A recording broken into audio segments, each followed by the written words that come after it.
किसान ने देखा वही घायल सांप जिसकी उसने पट्टी की थी उनके बीच पड़ा है। यह देखकर किसान समझ गया कि यह सांप उन्हें नुकसान पहुंचाने नहीं बल्कि अपना आभार व्यक्त करने आया है। फिर किसान ने रसोई से दूध से भरा एक बर्तन लाकर सांप के आगे रख दिया। सांप ने सारा दूध पी लिया। तभी किसान ने पत्नी से कहा, इस सांप का यहाँ रहना सही नहीं है, मैं इसे जंगल में छोड़कर आता हूँ। यह कहकर किसान सांप को लेकर जंगल की ओर चल पड़ा। जंगल में पहुंचकर उसने एक पेड़ के नीचे सांप को छोड़ दिया और घर लौट आया। लेकिन कुछ ही देर बाद जब किसान और उसकी पत्नी घर में बैठे थे तो अचानक वही सांप खिड़की के रास्ते उनके घर में आ गया। किसान ने सांप को देखा और अपनी पत्नी से कहा, लगता है यह सांप हमारे साथ रहना चाहता है। पत्नी थोड़ी घबराई हुई बोली, लेकिन यह तो सांप है, लोग क्या कहेंगे, कहीं यह हमें नुकसान न पहुंचा दे। किसान ने मुस्कुराते हुए जवाब दिया, नहीं, यह हमें नुकसान नहीं पहुंचाएगा। जिस तरह यह बार बार हमारे पास लौट आता है, मुझे लगता है यह हमें अपना मान चुका है। किसान की पत्नी ने धीमी आवाज में कहा, हमारी तो कोई संतान भी नहीं है, शायद भगवान ने इसे हमारे पास भेजा है। किसान ने सहमति में सिर हिलाया और बोला, हाँ, शायद यही भगवान की इच्छा है। अब से हम इसे ही अपना पुत्र मानेंगे और इसकी रक्षा करेंगे। सांप दोनों के पास आकर शांति से लेट गया,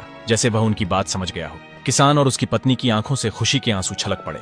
अब किसान और किसान की पत्नी सांप को लोगों से छुपाकर अपने पुत्र की तरह घर पर रखने लगे। जब किसान की पत्नी पीपल में पानी डालने जाती तो वह सांप अपने किसान पिता के साथ घर पर खेलता, और जब किसान कहीं बाहर जाता तो सांप बेटा अपनी माँ की घर के कामों में मदद करता। अब जब किसान की पत्नी को कोई बांझ कहता तो उसे बुरा भी नहीं लगता, क्योंकि उसे तो भगवान ने एक सांप के रूप में बहुत अच्छा पुत्र दिया था। इसी प्रकार समय बीतने लगा। एक दिन किसान की पत्नी भगवान की मूर्ति के सामने उदास बैठी होकर भगवान से कुछ कह रही थी। तभी पास खड़े किसान ने यह देख लिया और अपनी पत्नी से बोला, क्या हुआ, तुम इतनी उदास क्यों हो, क्या किसी ने तुमसे कुछ कहा? किसान की पत्नी ने कहा, ऐसा कुछ नहीं, लोगों की बातें सुनना तो मैंने कब का छोड़ दिया। किसान हैरान होकर बोला, तो फिर बात क्या है? तब किसान की पत्नी ने बड़े भावुक स्वर में कहा, भगवान ने हमें आज तक सब कुछ दिया है, हमें किसी भी चीज की कमी महसूस नहीं हुई। जब हमारे पास कोई पुत्र नहीं था तो भगवान ने हमें पुत्र दिया, लेकिन हर माँ की यह इच्छा होती है कि वह अपने पुत्र की शादी कराए और उसके लिए एक सुंदर सी बहू लाए। हमारी तो वैसे भी अब उम्र होने लगी है, पता नहीं हम कितने दिनों के मेहमान हैं, लेकिन हमारे जाने के बाद हमारे पुत्र का ध्यान कौन रखेगा? यही सोचकर मैं चिंतित थी और भगवान से प्रार्थना कर रही थी कि हमारे पुत्र की भी शादी हो जाए और एक सुंदर सी बहू हमारे घर आए जो हम सबका ख्याल रखे और हमारे घर को संभाले।